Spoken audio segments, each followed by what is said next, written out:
fait partie des très gros chantiers du CHRU, rassembler sur Trousseau l'ensemble des services psychiatriques de l'hôpital. Mais la nouvelle structure est loin, très loin même de faire l'unanimité parmi les équipes soignantes, François. Oui, l'inquiétude est telle qu'ils ont décidé de convoquer la presse, démarche soutenue par 4 syndicats, la CGT, Force ouvrière, la CFDT et Sud Santé. Bonjour Charlie Mongo. Bonjour. Infirmier psychiatrique au CHRU à Trousseau, délégué également Sud Santé Sociaux en Indre-et-Loire.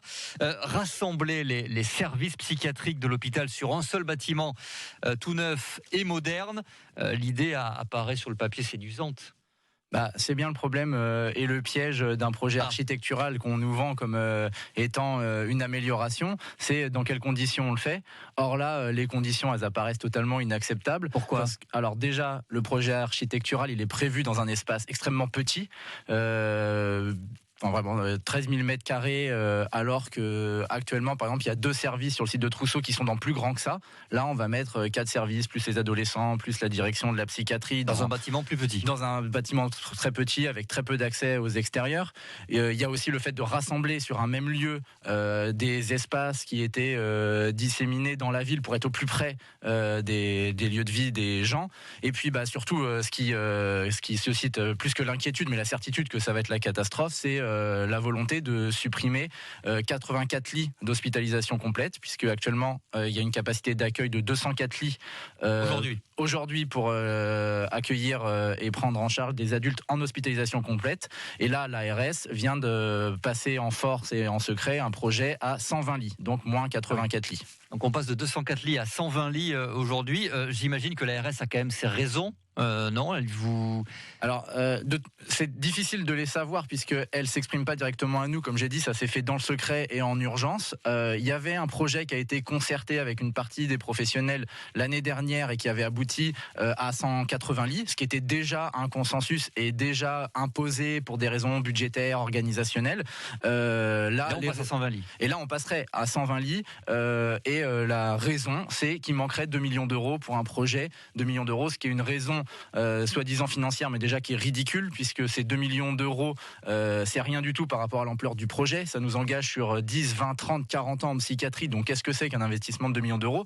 Et puis surtout, il faut savoir que le financement de la psychiatrie pendant des années au CHU de Tours a été ponctionné et n'a pas servi à financer la psychiatrie à hauteur de plusieurs millions d'euros par an. Donc, on est vraiment sur une excuse qui soi-disant est financière, mais en fait est politique et correspond à une volonté de santé publique autour de la psychiatrie, de réduire les lits et de faire toujours moins de lits, soi-disant pour un virage ambulatoire. Encore une fois, vous avez l'impression que la psychiatrie est laissée de côté.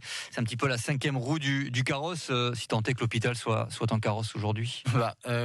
Est-ce que c'est la 5e roue du carrosse ou est-ce qu'il y a une volonté maintenant depuis des années et des années de faire haro sur l'organisation de la psychiatrie en France qui pourra sortir de l'asile a mis en place la politique de secteur, c'est-à-dire une organisation où les personnes qui sont prises en charge de manière longue souvent peuvent l'être soit auprès de chez elles, donc ça s'appelle l'extra-hospitalier, donc par des consultations, par des visites à domicile, soit en hospitalisation complète pour les situations de crise.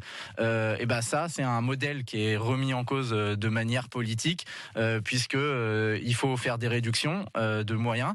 Et comme en psychiatrie, le principal outil de soin, c'est le temps de présence, c'est les moyens humains, on est une des spécialités médicales qui est le plus visée par la réduction de moyens.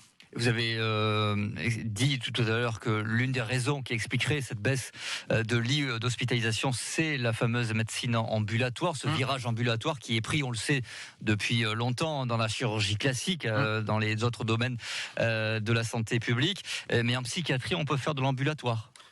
En fait, vous avez dit que en chirurgie, c'était un virage qui était pris depuis longtemps, mais en fait, en psychiatrie, pour sortir de l'asile, on a mis en place un virage ambulatoire qui s'appelle la politique de secteur. C'est-à-dire que les gens étaient concentrés dans des asiles, enfermés quasiment à vie. On a dit, il faut arrêter avec ça. On met en place la politique de secteur, une seule et même équipe sur un petit espace géographique qui courait, que la France a été découpée en secteur de 70 000 habitants dans les années 70. Et dans chaque secteur, il devait y avoir un service d'hospitalisation, mais aussi un centre médico-psychologique technologiques pour des consultations et des équipes mobiles à domicile. En fait, le C'est bien virage, ça, non?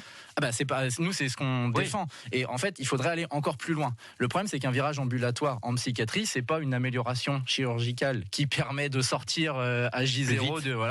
C'est des moyens énormes pour pouvoir compenser et soigner tellement bien les gens chez eux et anticiper la crise qu'ils n'ont pas besoin d'être hospitalisés. Or ça, c'est des moyens qu'il faudrait développer, il faudrait doubler, tripler les équipes.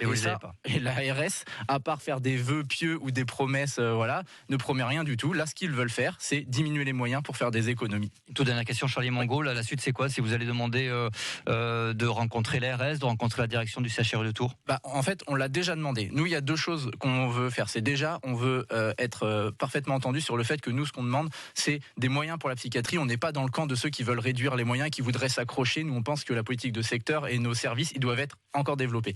La deuxième chose, c'est qu'on exige de se faire entendre sur le fait que le projet, il est inadmissible et il n'est pas acceptable et qu'il est gravissime. Parce qu'on sait dans plein d'endroits en France les conséquences que ça va avoir en termes de prise en charge. On a déjà demandé à la direction d'avoir l'information, parce que je le redis, l'ARS a imposé dans le secret et donc en fait on a su par la bande les informations. On l'a bien compris. De deux, on exige d'être entendu et concerté, pas une fausse discussion, pas une réunion. On exige que les professionnels de terrain soient entendus sur le fait qu'il est impossible d'envisager des soins de qualité avec une telle réduction. Merci beaucoup Charlie Mongo, le message est passé sur France Bleu Touraine et sur France 3 Centre Val de Loire, donc infirmier en psychiatrie et délégué Sud Santé Sociaux. Merci à vous. Merci.